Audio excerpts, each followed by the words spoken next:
Olá, bem-vindos de volta. Meu nome é Elerson Oliveira, projeto Nas Telas da Estação Maracanã. Muito bom estar com vocês novamente e importante salientar também, caso vocês queiram entrar em contato conosco, maracanãestação@gmail.com. Podem enviar dúvidas, informações, enfim, o que vocês desejam saber sobre isso. A gente vai dar continuidade. A gente estava falando sobre direção cinematográfica. No nosso último encontro, a gente viu sobre o cinematógrafo, os irmãos Lumière. Nós também vimos a obra rapidamente, é claro, né? A gente viu a obra de Georges Méliès e como aquele artista fantástico e como que ele foi revolucionário para toda a indústria até hoje, com efeitos especiais e também efeitos práticos, né? Nós vimos também a apresentação deles. Nós vamos dar continuidade para falar de direção cinematográfica, então eu vou colocar aqui o slide. Então, o cinema é uma arte coletiva. A gente pode entender como se fosse um esporte, assim como o basquete, o vôlei. É impossível você praticar ou participar desses esportes de maneira individual. Assim é a questão da direção cinematográfica. Depende de muitas outras áreas e profissionais para que consiga executar, para que consiga realizar essa obra. Essa é a condição, né? E o papel do diretor ele é muito importante, porque ele deve construir esse universo que permita a realização da obra e através dando referências, trabalhando e dirigindo atores, preparando também todo o processo para que possa realizar e comunicar claramente esse universo, aqui eu coloquei entre aspas, esse universo aí que ele deve preparar todos para que tenham uma mesma linguagem, para que fique claro. Quando tiver qualquer dúvida no set de gravações, ele é o profissional que as pessoas irão recorrer, então ele tem que buscar soluções através com os produtores, enfim, ele vai ter mecanismos e vai ter soluções para isso. É importante essa comunicação e muitas vezes se faz com o planejamento. Muitas vezes você vai gravar em algum local, é importante visitar o local antes, se for possível, conversar com toda a equipe para que não fique dúvidas, nenhuma dúvida, para que todos saibam exatamente o que for fazer. Muitas vezes vai para um local e tem ali poucos minutos ou poucas horas para que realize aquela gravação. Então é importante que todos tenham ciência do que deve ser feito e de como vai funcionar. Hoje a gente vai falar, vai continuar a parte histórica também desse processo. A gente tinha parado ali na década de 20, a gente vai continuar. A gente abordou e viu um trecho de Nanook, que é considerado um dos primeiros documentários, e a polêmica que envolve esse termo, né, esse gênero, que é aquela história do esquimó que acabou morrendo de fome pouco tempo depois do lançamento do filme, e foi um grande sucesso. A gente estava falando de uma realidade norte-americana, apesar de ser gravado por um imigrante também, um imigrante também europeu, né, nascido nos Estados Unidos, mas vindo aí do Reino Unido, e a gente vai dar continuidade. A gente vai falar também hoje de temas importantes e de conceitos fundamentais aí e que permeiam a história do audiovisual até hoje. Então, a gente vai falar agora de um termo que vocês já devem ter ouvido falar, que é o mise-en-scène, que vem do francês, que literalmente seria pôr em cena, né? E aí tem a parte histórica e também tem a parte que até hoje é utilizado esse termo. Então, cada diretor, autor, tinha um modo particular de construir uma cena. São os efeitos de luz, o enquadramento da câmera, a entonação da voz, os gestos e movimentos do cenário. Esse termo ele foi cunhado do teatro e ele tinha essa particularidade, essa peculiaridade de determinar aí essa visão e a condição de colocar cada elemento de uma forma específica. Então hoje, dependendo dos filmes que você gosta de assistir, dependente do gênero, ou se você está acostumado a assistir os filmes de um mesmo diretor, cada diretor tem um estilo, e esse estilo ele é evidenciado através da mise-en-scène e de como ele vai colocar a luz, ou ele coloca mais claro ou mais escuro, se é mais clean, se é mais limpo aquele ambiente ou não. Tudo isso vai determinar o estilo, o gosto, né, a visão que cada um tem daquela condição. E às vezes fica bagunçado, às vezes não é todo filme que ele é perfeito, é óbvio, não é? Então isso tudo ele deve ser ensaiado, ele deve ser praticado antes, faz parte e é obrigação ali do diretor colocar isso em prática e explicar isso para todos da equipe, tanto da equipe técnica quanto da equipe que vai realizar ali a obra, tanto dos atores também. Cada um deve ficar exatamente claro e saber exatamente para onde que vai, né? Não vai olhar para a câmera, mas a câmera vai estar ali naquela posição, naquela luz, ele deve fazer isso, ele deve fazer aquilo, ele se movimenta até tal ponto. Vocês já devem ter visto também aquelas marcas que ficam no teatro no chão, onde determina. O ator ele tem que ser preparado para aquela cena, ele tem que ficar olhando para determinado ângulo, tem que tomar cuidado com o giro que vai acontecer, a entrada, a saída, não pode bater a porta ou bate a porta, qual que é a intensidade, como que ele vai falar, se ele vai falar muito rápido, se ele vai falar mais pausadamente, se isso tudo faz parte dessa condição de estabelecer, e isso faz parte da visão do diretor, que muitas vezes é o próprio roteirista ou não, mas isso faz parte da obrigação do diretor de direcionar. Todos, quando tem alguma dúvida e alguma condição ali, eles vão recorrer a quem? Vai recorrer ao diretor. Por isso que o ensaio é diferente da realização. O ensaio ali é o que foi imaginado, mas não o que vai às vezes acontecer. Então ele tem que se preocupar com exatamente tudo que está acontecendo e de como vai acontecer aquilo e como vai ser captado. Isso faz parte do diretor, da assistência de direção, mas isso é fundamental dentro desse processo, né?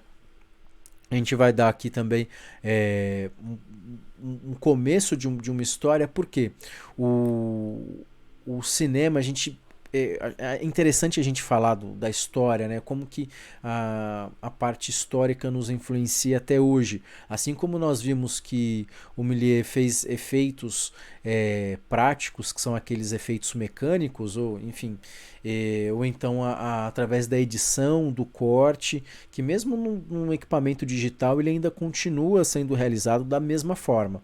Então a gente vai ter essa realidade que com mais de 100 anos ainda é praticada. A gente vai ter essa visão, muitas vezes, dos mesmos efeitos e dessa mesma realidade a gente ainda tem muito atual.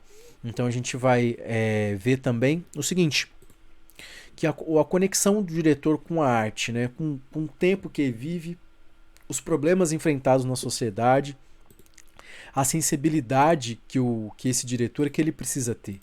E isso é uma condição muito especial que cada um carrega consigo, com a sua ancestralidade, com a sua parte histórica, com a sua vivência, com as suas influências. Isso é o que determina a visão que cada pessoa, que cada indivíduo tem sobre o mundo. Isso é uma realidade, e cada um vai professar, cada um vai experienciar, e cada um vai imprimir ali dentro da sua obra o que aconteceu. E quanto mais sensibilidade essa pessoa tiver, mais ele vai conseguir imbuir de emoção, colocar passar a verdade dele e vai conseguir fazer com que as pessoas o sigam. Esse é o conceito de um líder, né? De um verdadeiro líder, né? Ele passa a verdade dele, aí ele passa a verdade que tem dentro de si e ele não precisa falar para ninguém segui-lo, porque isso já está passando a verdade, né? Os olhos brilham de verdade e isso é o que faz os grandes diretores. É claro que nesse meio a gente tem muitas questões egóicas, né? E muitas vezes o diretor ele trabalha de uma outra forma, com uma psicologia reversa, às vezes ele provoca o indivíduo, tem muitas histórias nesse sentido e exprime ali o lado que ele gostaria de revolta e de braveza e assim, ainda assim ele consegue também outros resultados, né? A gente vai ter muitos estilos de direção e isso vai variar, obviamente, de indivíduo para indivíduo. A gente vai falar sobre um ponto também muito importante, que é a vanguarda. A vanguarda significa literalmente guarda avançada, né? Vem de vanguard, que é em francês, que é um termo militar, que veio aí, né, ou a parte frontal de um exército. Então é o famoso linha de frente ali. Então quem está na vanguarda está na linha de frente. É o que consegue ter o primeiro choque ali com o inimigo. Ao mesmo tempo, se a gente pensar isso falando em arte, a gente está falando de pessoas visionárias. Está na vanguarda, ele teve uma ideia que ninguém teve, ele fez algo que ninguém nunca tinha feito. E ao mesmo tempo ele tem o risco de não ser compreendido porque é algo que ninguém nunca viu. E ao passo que também ele vai ter a glória de ser inovador, vai ter o nome impresso na história por ter feito e ter criado algo novo, completamente novo. Isso tudo faz parte de você estar na vanguarda. E essa é um pouco dessa vanguarda que a gente vai ver através do expressionismo alemão. Parece um nome complicado que a gente passa, mas será que nunca ouvi falar disso? E a gente vai ter como é que funcionava isso, né? A gente, antes de colocar um vídeo para colocar um trecho de um filme, a gente está falando isso da década de 20, 1920, a gente está falando do expressionismo alemão, esse ambiente aí pós-guerra, lembrando que a Primeira Guerra Mundial ela ocorreu de 1914 até 1918 e a gente sabe que foi uma preparação para a Grande Guerra, né, para a Segunda Guerra Mundial, que realmente foi um alinhamento de forças, né, entre, enfim, o epicentro ali foi na Alemanha, na Áustria, enfim. A gente tem toda essa história envolvida e isso influencia muito. Assim como coloquei que o diretor ele vive ali, o diretor ele está completamente conectado com a realidade do que ele viveu. Esses diretores e esse pessoal da Alemanha eles estavam vivendo exatamente essa dor da guerra, essa condição complexa de tristeza, enfim, de não saber o que estava acontecendo, ou não saber de questões do futuro, enfim, a gente tem essa uma realidade que eles viveram e isso transforma a arte deles, isso mexeu muito com eles. Então, dentro desse contexto que eu acabei de falar para vocês, eu vou colocar aqui o vídeo para que a gente veja um pouco, talvez vocês já tenham visto, mas eu vou colocar aqui novamente, é um trecho rápido desse momento desse vídeo.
Lembrando que esse termo, né, o expressionismo, ele vem em vários tipos de arte, não só da parte do cinema, mas também da parte de livros e também da parte de pintura.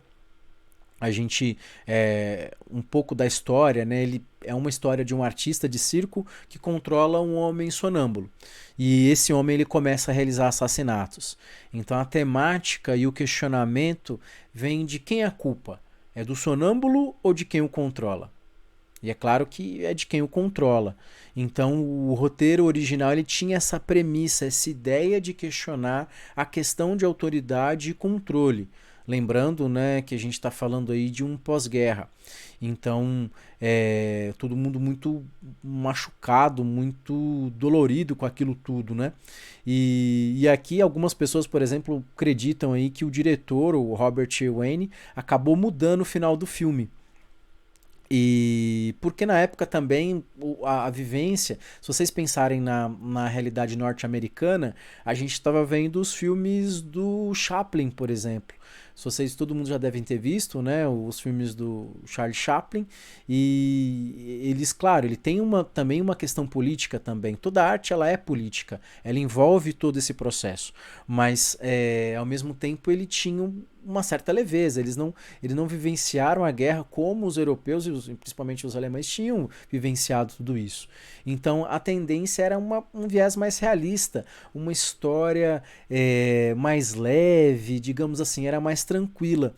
E aí ele foi lá e mudou a história digamos assim, dessa temática, do roteiro inicial. Ele vai lá e coloca essa história desse artista de circo que controla esse sonâmbulo, na verdade não passava tudo de um sonho de um personagem num sanatório. Isso é uma grande reviravolta. Ele também introduz um plot twist que a gente chama na linguagem e também uma grande reviravolta, que isso também foi muito inovador na época.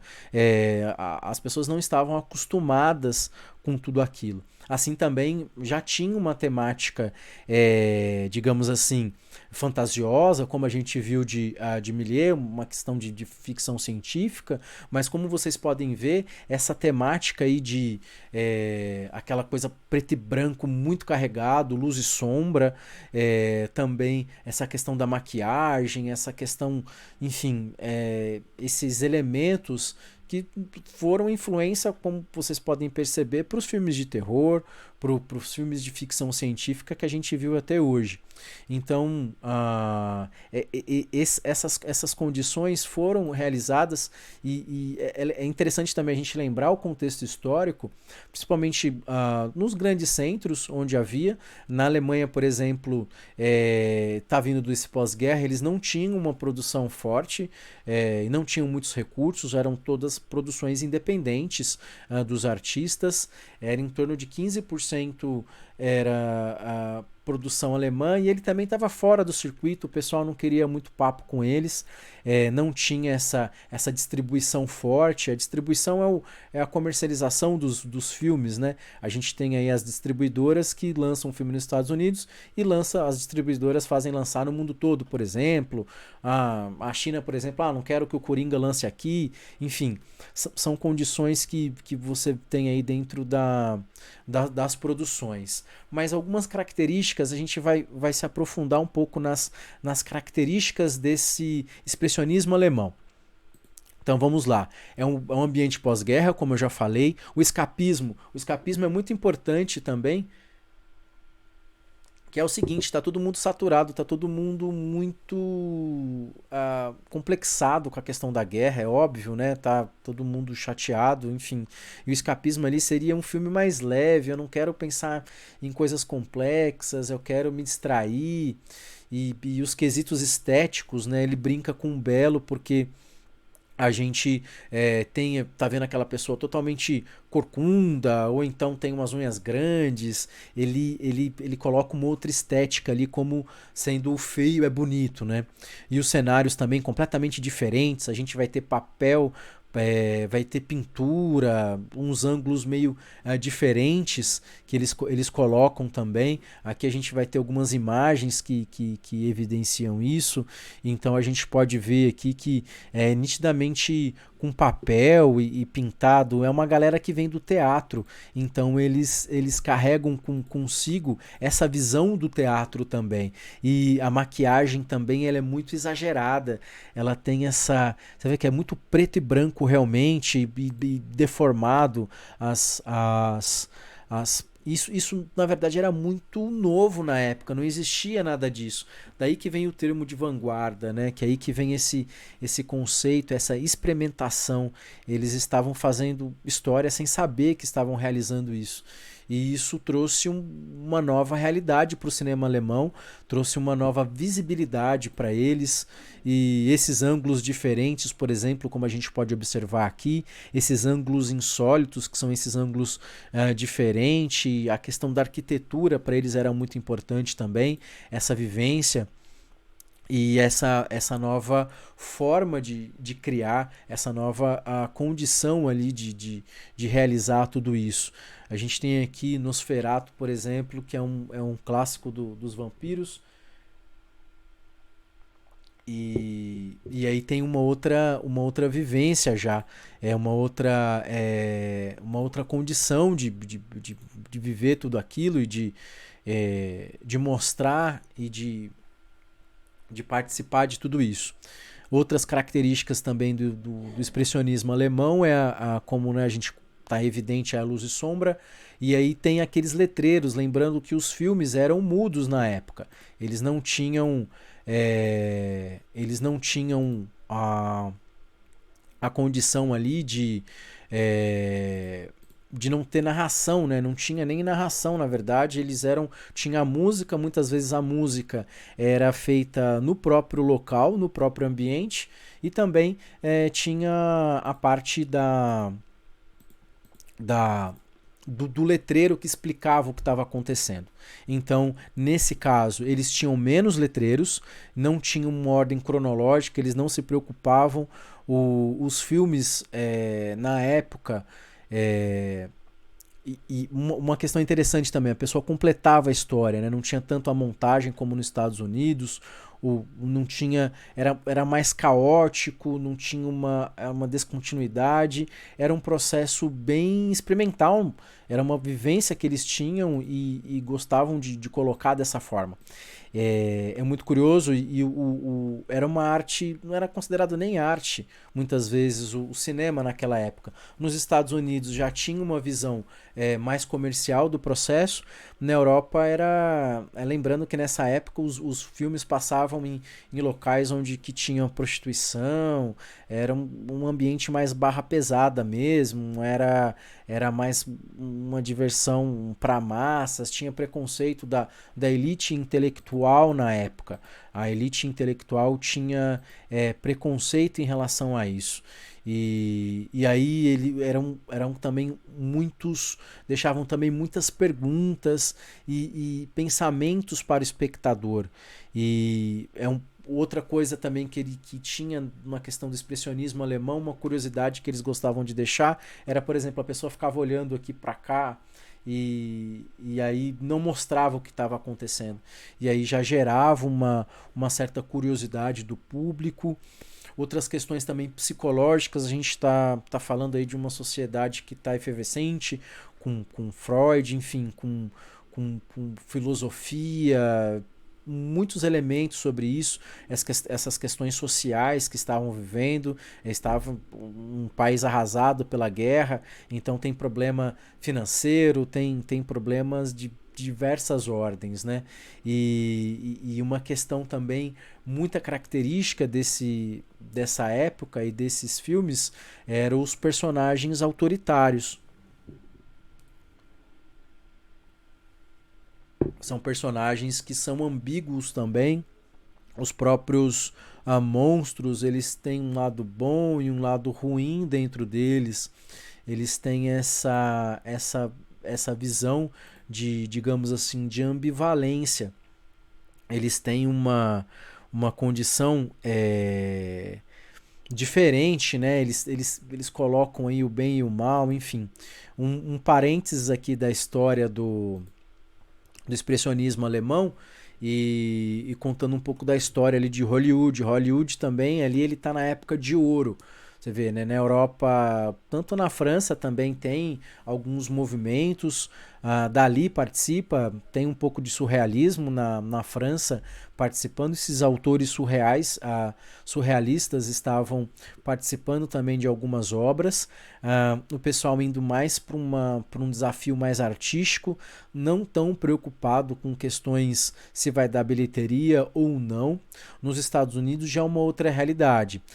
Thomas Edison em Nova York, por exemplo, ele um pouco antes ele já tinha feito o cinemascópio, que era um equipamento muito parecido com o que o pessoal dos irmãos Lumière na França tinham feito, e lá já está uma onda de direitos autorais, já tem uma indústria forte daquilo, essa indústria começa a controlar tanto a produção quanto a forma de produzir, o rolo de filme, enfim, eles estão montando uma indústria, é o começo da indústria e é chamada a era de ouro do cinema.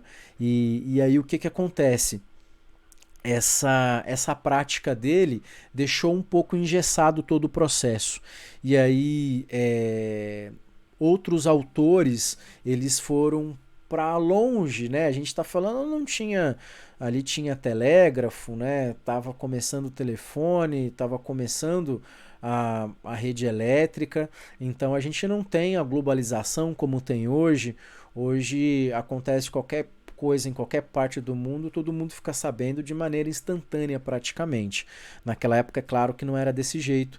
Os Estados Unidos também um país continental, então um pessoal ele foi lá para o outro lado, lá para a Califórnia, e foi lá exatamente lá em Hollywood, onde começou e foi começaram a produzir, montar estúdios. A Califórnia também tem paisagens muito variadas, é um estado grande e tem muitas paisagens variadas, então isso facilita para quem quer gravar. Tem montanha, tem praia, tem neve, enfim, tem uma natureza, é uma forma diferente, tem parte próxima de deserto, enfim, tem muitas variações lá. Então esse pessoal começa a produzir lá em Hollywood e uma forma também de chamar a atenção dos atores. Os atores não tinham muita atenção lá. E aí esse novo pessoal que vai para Hollywood começa a chamar os atores, começa a valorizar os profissionais, começa a montar o que a gente tem hoje, né? Ainda assim é uma indústria bilionária, não é nem é, milionária, né? Bilionário, trilionário, enfim, a gente pode entender que tem franquias e a somatória de tudo isso é trilionário, né? Essa indústria. E começou nessa época. E isso determina também o que é hoje. E a condição que eles tiveram e como eles passaram da Primeira e da Segunda Guerra Mundial também foi fundamental para construir a realidade que eles têm até hoje. É uma forma de passar a visão deles de mundo através do cinema. Então, essa era uma realidade que a gente tinha lá em Hollywood, dessa visão e dessa condição de produção completamente diferente do que a gente tinha dentro da Europa, enfim, com problemas de guerra, uma visão crescente sobre o fascismo, enfim, sobre regimes autoritários. Isso começa a preocupar, enfim, começa a ter uma visão aí diferente de tudo isso. Então, ainda assim, era uma questão popular e começaram a ter, digamos assim, intercâmbios entre os filmes, né, tanto da América quanto os filmes aí do velho continente aí da Europa. Então a gente vou colocar aqui o slide, né? Então eles, né, deixam sempre perguntas e questionamentos e como que vai viver tudo isso, nessas questões psicológicas, enfim, essa condição completamente diferente do que a gente tinha até então e não se tinha, né? Tem um crítico também muito curioso, que é o Krakauer, e ele coloca que o tema recorrente do expressionismo alemão é a divisão da alma da pessoa entre a rebelião e a submissão. Deve-se ao medo do caos e tirania que aconteceu durante a guerra, né? E um ponto também muito importante e diferente desse processo foi o seguinte, foi que começou a identificar que o cinema pode ser intelectual. Mesmo nesse primeiro, digamos assim, nunca é uma obra só, né? É claro que a arte ela vem sempre numa crescente, vem com pintura, vem com música, vem com pensamento filosófico, um vai influenciando o outro, né? Pega-se um autor, né? Ou a maioria dos autores determina que esse filme seja o mais relevante, mas outros podem reconhecer e identificar que outros filmes também sejam. Alguns falam que Nosferatu, outro filme não seja tão considerado assim, um filme de expressionismo alemão, mas isso tudo é muito relativo, né? Ele vai ter ali algumas características, vai ter uma visão muito peculiar ou particular de cada autor, isso vai variar ali de caso para caso, né? Mas de toda maneira, esse comentário ele é muito curioso, porque eles estavam vivendo literalmente na pele, né? O que estava acontecendo ali, o questionamento da autoridade, o direcionamento para mais guerra, para mais destruição e pessoas perdendo familiares, e, enfim, muitas pessoas morreram e a condição que foi essa escalada era completamente diferente, né? A vivência até então não se tinha essa. Claro, conflitos aqui e ali sempre tiveram, mas grandes conflitos com essa escalada armamentícia não se tinha visto até então. E a gente já tinha a imprensa consolidada, já tinha um nível de comunicação, já tinha navios, enfim, já tinha o conhecimento sobre o mundo, né? O mundo era o princípio da globalização, né? A gente já estava tendo uma outra ideia ali.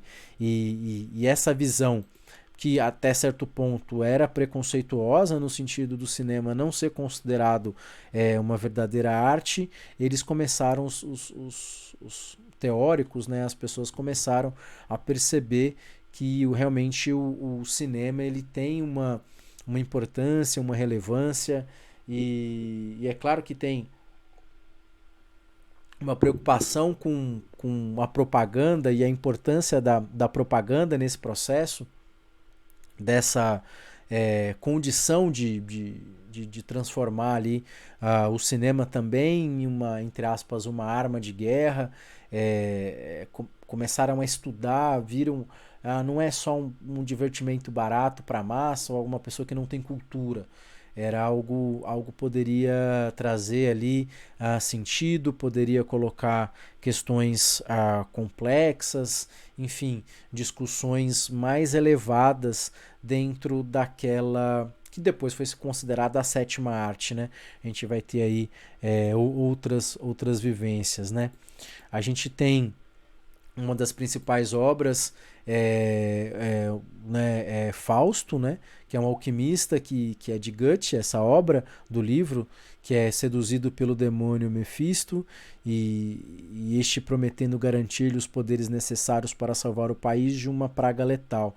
E é do Murnau também, acho que você fala Murnau, ele também é o autor de Nosferatu e eles dizem que essa obra aí de Fausto alguns, né, alguns especialistas dizem que essa obra ele é uma escalada e um recado claro aí da ascensão do Hitler sobre a Alemanha, enfim, sobre essa visão totalitarista de controle, e a gente pode ver os mesmos elementos dos outros filmes, né?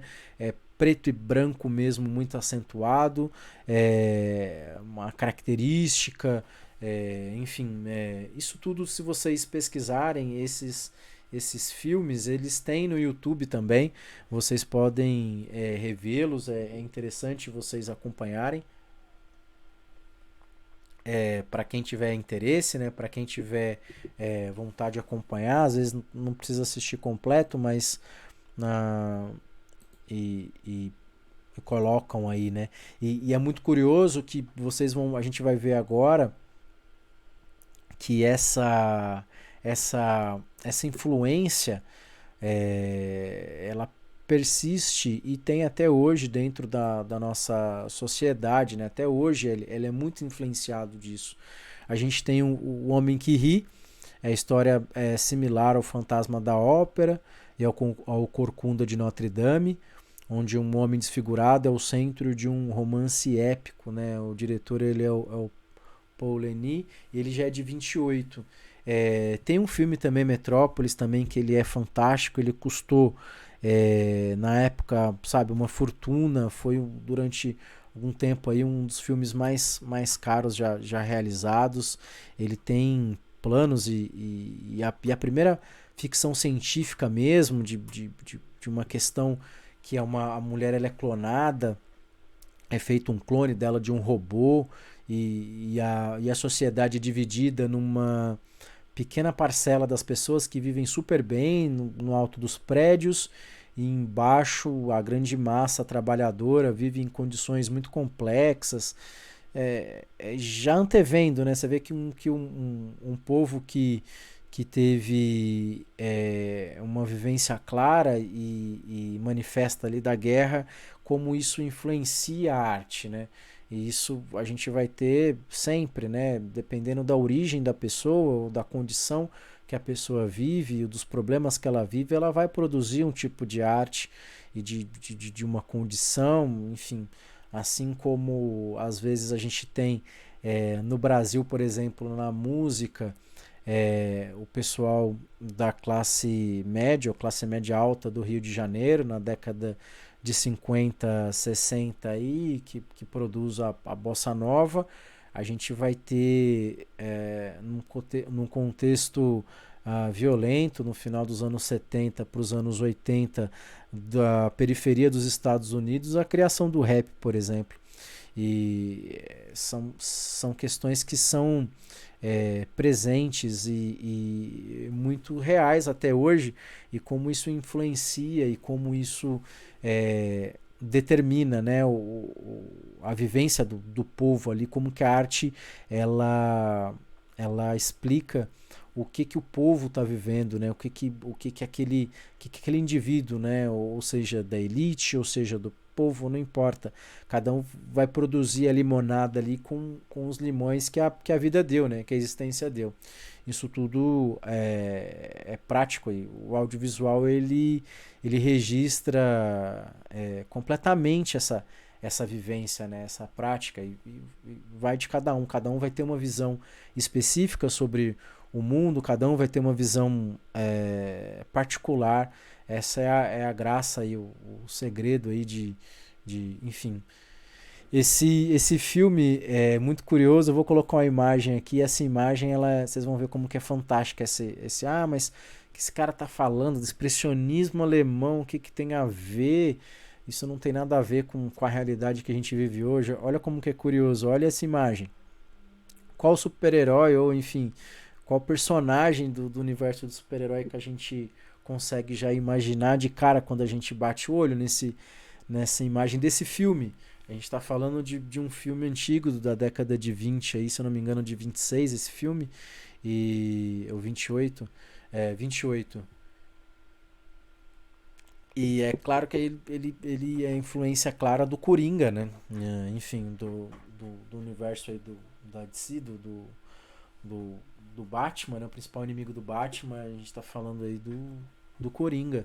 É como que ele influenciou na história. Esse personagem, ele tem um problema, uma doença que ele sempre fica desse jeito, né? Com esse sorriso, independente do que acontece, ele tem essa deformidade. E isso é como que nos influencia, né? Como que isso até hoje nos influencia muito, né? E claro, gerando aí o gênero de terror, de ficção científica, enfim. A gente pode ver também filmes do Tim Burton. Aqui eu coloquei também uma outra referência, até da música também. Aqui é o The Cure, que é uma questão dos anos 80, fez muito sucesso nos anos 80 também.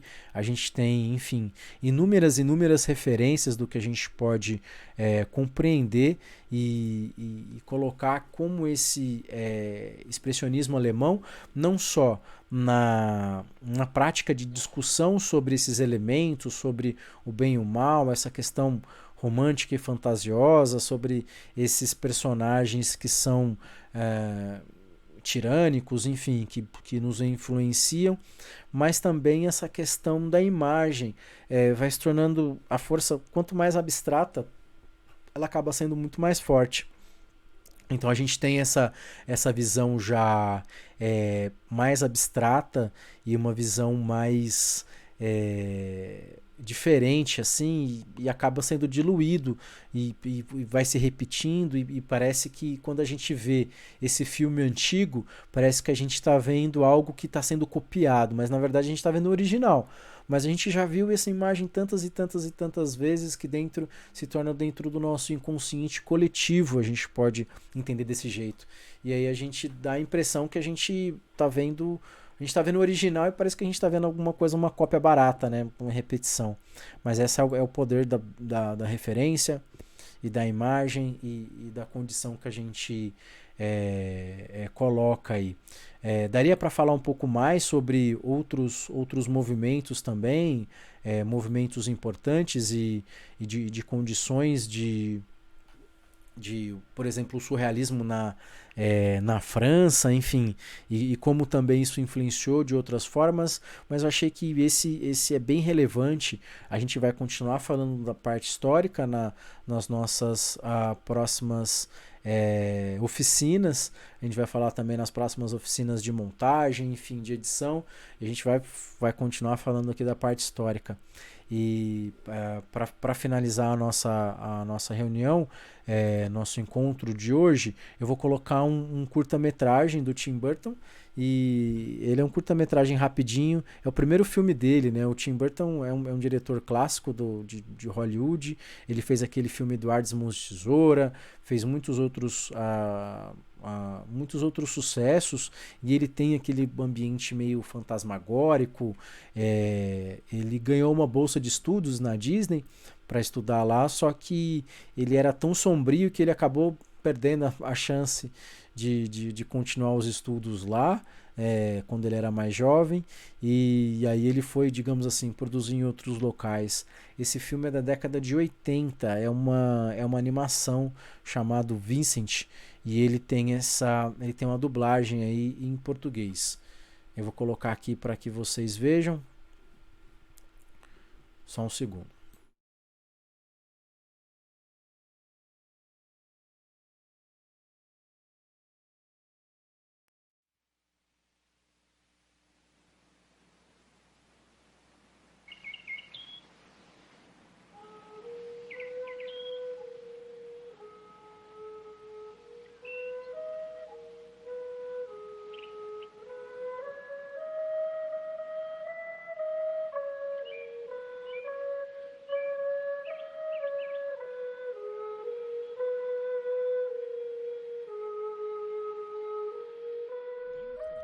Vincent Malloy tem 7 anos de idade.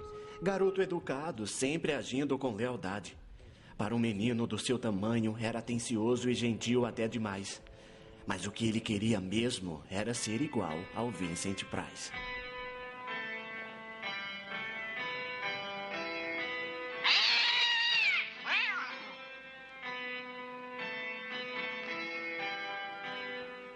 Ele não se incomodava de viver com a irmã, cachorro e gato.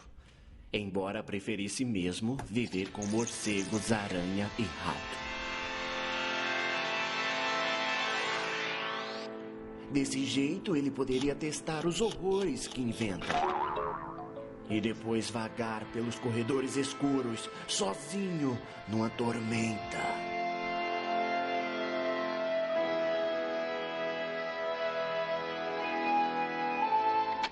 Vincent é simpático quando sua tia lhe faz uma visita de repente. Mas logo imagina o prazer que seria ver a chata se afogando numa cera quente.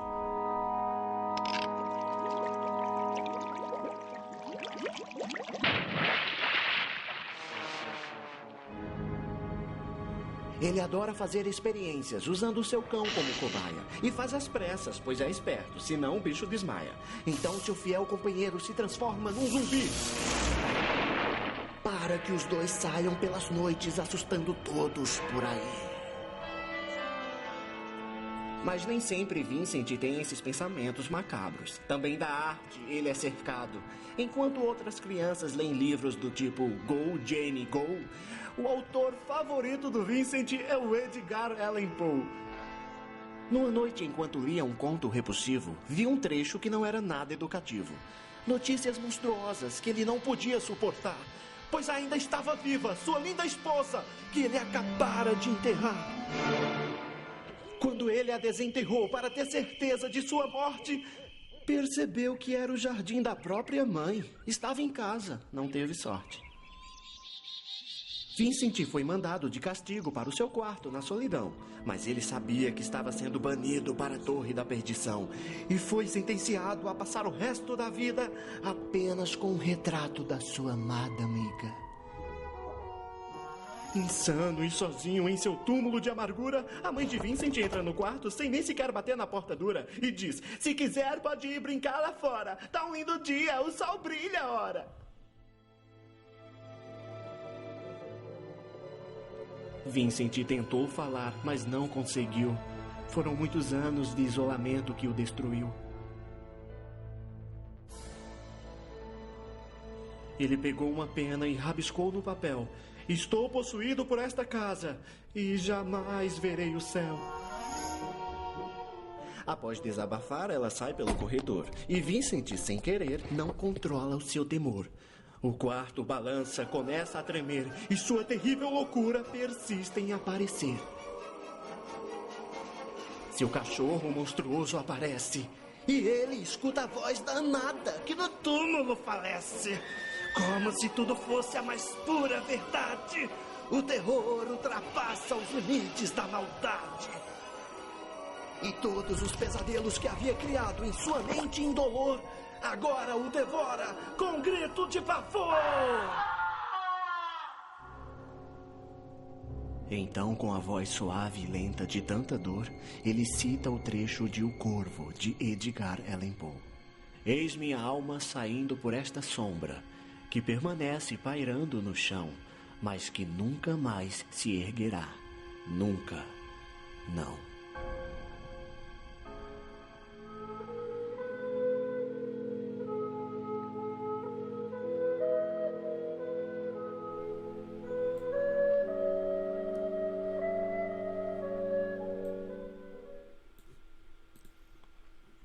Vocês podem ver, esse foi um curta-metragem e ele formou, né, e determinou aí uma das grandes carreiras de um dos grandes diretores aí de Hollywood, Tim Burton, e vocês podem ver as referências claras e específicas, né, e muito mais obras que a gente vai ter, tanto de banda quanto de filme, a gente vai aumentando, né? Isso também é curioso, a gente tinha falado sobre referências, né?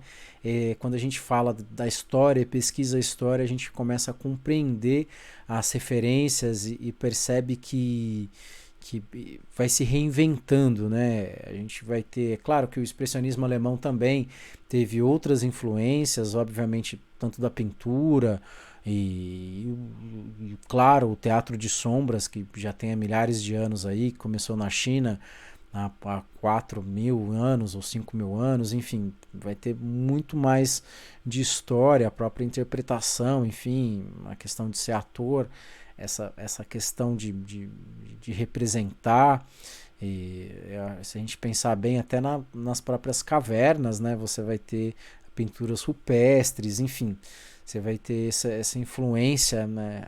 Um homem contando uma história, acho que desde quando surgiu o fogo já surgiu a sombra, alguém contando uma história, alguém interpretando uma história de uma caça, contando uma história de maneira interpretativa para alguém que não estava lá naquela época. Você vai ter até o hominídeo, antes do homem você já vai ter a expressão da arte, né? Pelo menos eu acredito nisso. Mas de toda maneira é uma sequência e uma evolução.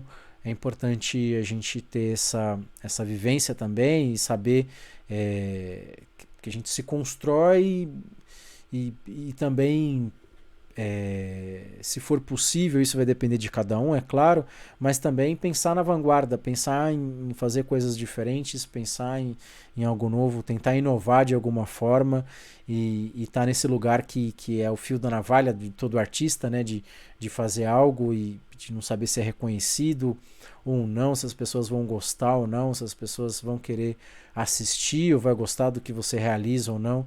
Isso faz parte de qualquer tipo de arte, né? Essa provocação interna que você tem de querer realizar e ao mesmo tempo você ficar assim, não querer produzir ou depois você vai lá, exprime aquilo, você coloca aquilo tudo. É isso. A gente continua aqui nas próximas. A gente vai continuar falando sobre a última parte, sobre a direção. E aqui a gente já vai dar um salto na história. E a gente vai ver aqui partes de diretores e de parte prática aí de como se constrói e como se faz os filmes, né? Como que esses diretores enxergam o que é a direção para muitos outros profissionais. Agradeço muito a presença de vocês e a participação, enfim, comentem, conversem, enfim, compartilhem com quem vocês acham que deve, curtam, assistam os outros vídeos, enfim. Agradeço aí a todos vocês e vamos todos juntos. Até mais, até a próxima.